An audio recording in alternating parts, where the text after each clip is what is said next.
Watercolor is known for its notoriously steep learning curve. It's in fact one of the most difficult mediums to master because it requires so many diverse skills from drawing, distillation, color mixing, painting execution, and composition. But what made it extra hard is that, okay, you only have 10 seconds to flex all of these skills. So the window of execution is really narrow for watercolor. But if you really work doggedly at it and persist at it, you will overcome it. But most people don't even get to that point before they call quits because it really is too frustrating. Now, I experienced that fully myself, and when I'm looking back, the biggest problem is actually I'm attempting to do too much at once. I was not good at any of these skills I was listed, yet I attempt to do things that require all of them. So it's kind of like turning on the fire hose and you just get blasted at all fronts.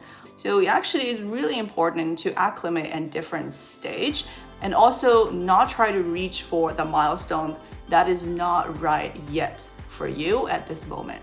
So that's what we're gonna talk about today, is how to have a more fulfilling learning experience by setting the right mini steps throughout this long journey of mastering watercolor.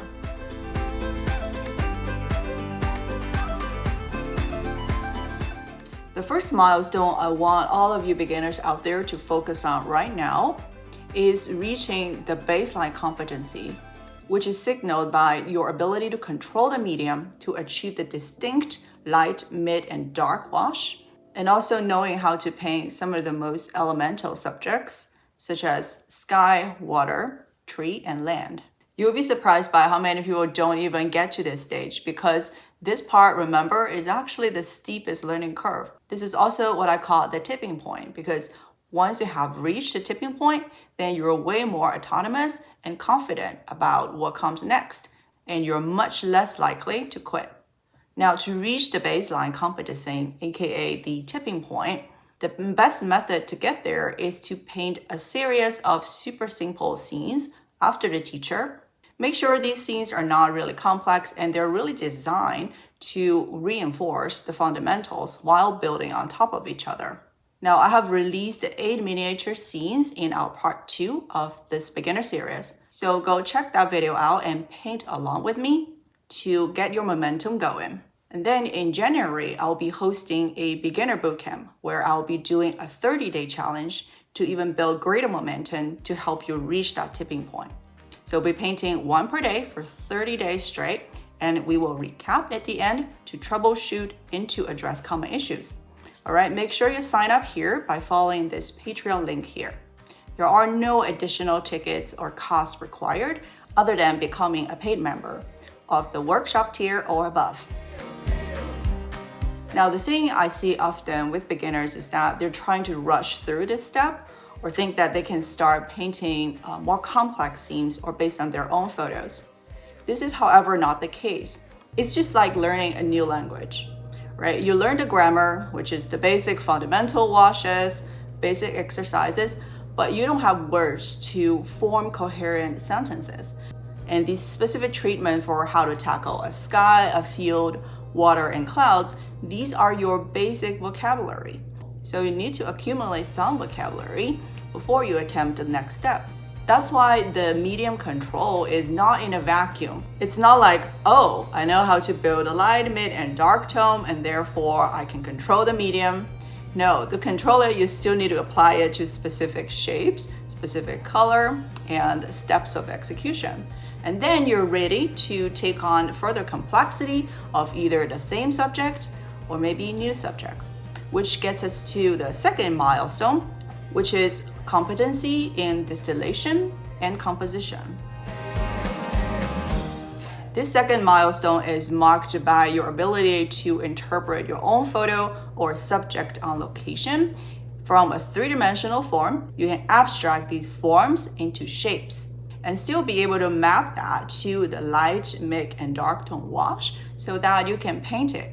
So doing this is crucial because it breaks you free from having to rely on a teacher to tell you step by step, here is where the light tone wash starts and ends. But at this stage, you'll be able to know for yourself what shape to put down based on what's in front of you or what's in the photo. Now, a pretty big step you need to take during this stage is just really train yourself to see the shapes, not individual objects in the scene. Another thing you need to invest in is actually drawing and just getting the habit of sketching and finding shapes and seeing shapes so that you can paint them later. Seeing shapes is a super powerful skill. That's essentially what's going to make you a better artist. And that's the skill that separates the beginners from the professionals. Remember the analogy of learning a new language? You need a basic vocabulary, you need to learn the grammar.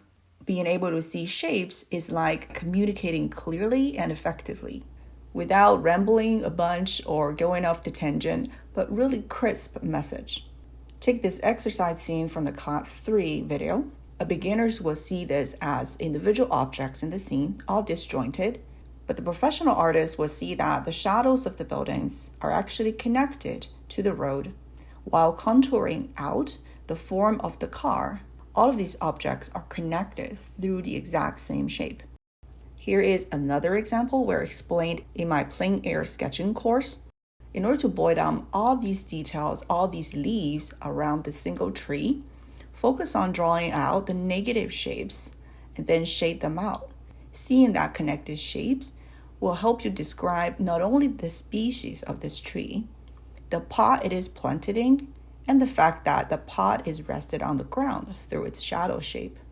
So when you're investing time doing live sketching or plein air sketching, make sure you don't just draw the object, but really do spend time contouring out the shadow part of these objects and try to study them from different angles and lightings. In your mind, you start forming this notion of how the contour of the objects looks through these varying shapes of their shadows. If you're able to train yourself to see shapes, then your compositional ability will also improve, because composition is essentially arranging an array of shapes of different values. Where the small shape meets the big one, that's a focal point. Where two shapes of light and dark meets, that's a focal point too. So then you start seeing your subject or your photo from the notion of whether it has enough arrangement of contrast and shapes, rather than just a gut feel that this one will speak to me. Or another thing you can do is to turn your photo into a black and white version, leaving just the black and the white, and the black will become the shape you need to focus on painting. I haven't explained this process in depth in my 5-step process video, so go check that out. And now I also offer the 5-step process course as a digital download, where you will go learn how to take your subject, any subject, distill it, then applying color, texture, contrast, and expressive brushworks, simply by painting your scene 5 times. All right, check out the link here or in description below. Now, the biggest temptation during this second milestone is actually rushing into using too many color. I have seen so many students as they move from the black and white version into color, they struggle with maintaining the necessary contrast and the focal areas, and the shapes become further lost. So it's also worthwhile at this stage to invest time mixing color, but really focus on the color temperature, whether a color is warm versus cool, as compared to using a lot of bright, garish colors. And that approach will typically lead to a lack of focus, lowered contrast, and poor color cohesion. I have a tutorial for how to turn a value study into colors reliably every single time. So check that one out and see if you've made any of the common mistakes in that tutorial. Reaching the second milestone of the competency in distillation and composition really oftentimes is what you need to have a fulfilling watercolor journey. However, if you're looking to further level up, there is a third milestone, which is signaled by confident expression and sophisticated color usage. Remember I said in my 5-step process course that what all of these watercolor masters have in common is that their work comprises of highly distilled shapes and those shapes painted in very expressive and signature brushstroke. And often the color palette of these masters is also very cohesive and exudes personal style. For this milestone, we really shouldn't rush into it, because if you don't know what the distilled shapes look like for a given subject, then what are you painting boldly for, right?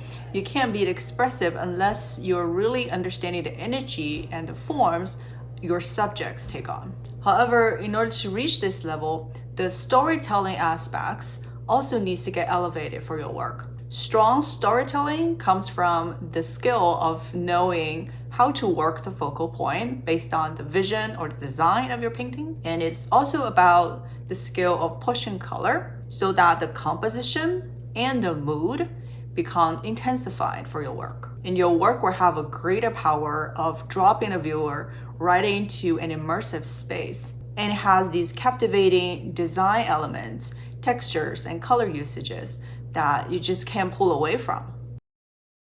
So to achieve this high mark, you may find yourself having to go back to some of the basics in the earlier stages and really study the form, but this time study the form in terms of nuances, diversity of shapes, not just knowing one way, but many different ways to visually express your subject. I do have a number of subject-specific courses that teaches you to notice the different situations, lighting, and maybe forms these subjects can take on in order to tell a different story or convey a different mood. In terms of elevating your painting design and where you place the focal areas and textures, the best way to learn this is actually repaint some of the paintings you have done before and see if by changing the sequence of applying the paint, introducing softer textures in here and there, and by heightening the visual contrast, will I be able to change the experience of the painting, or will the painting look more sophisticated? I mentioned painting sequence as something you want to experiment with in this stage, and that is something very unique to the watercolor medium. It is because watercolor has this notion of soft texture using wet and wet technique. You need to consider which shape needs to get jointed with this soft edge and then all dry up at the same time, because the hard edges is what eventually creates focal point. That gets to the notion of planning the zones for your painting and execute in a such way where you have very intentional areas of soft versus hard edges. If you would like to see concrete examples of what I mean by modifying the sequence of the application and the notion of planning your painting on the palette, go check out this video on palette strategy. And lastly, you will want to invest time again in color mixing. Now this time, not just utilizing the common patterns you know, but actually to innovate and try different color combos by swapping out some of the primaries you were used to already and see what kind of tone or hue this substitute color may bring out. And you can learn to push the color further by making the color more pure or lean towards a saturated version, so that whatever mood or feeling you're trying to convey, it will get intensified. In my masterclass of color mixing, I addressed multiple ways to introduce color modifiers so that you can convey certain mood and lighting better for your painting. Go check this one out if you're interested. There is also a free download available for the color mixing charts. All right, guys, that's all for today's video, which is all about focusing on one milestone at a time from beginner, intermediary to advanced level so that you can have a more fulfilling watercolor journey ahead of you. If you're just starting out, milestone 1 and 2 is really what you should be focusing on. And even though if you're just focusing on the basics right now, knowing what's ahead of you is still helpful, because if you do experience frustration and challenge, you will know why, and you will not blame yourself for it because you're just not there yet. All right, guys, I sure hope to see you in my January 30-day watercolor challenge through the Patreon program. And until then, I wish all of you a lovely holiday season and a creativity-filled new year ahead of you.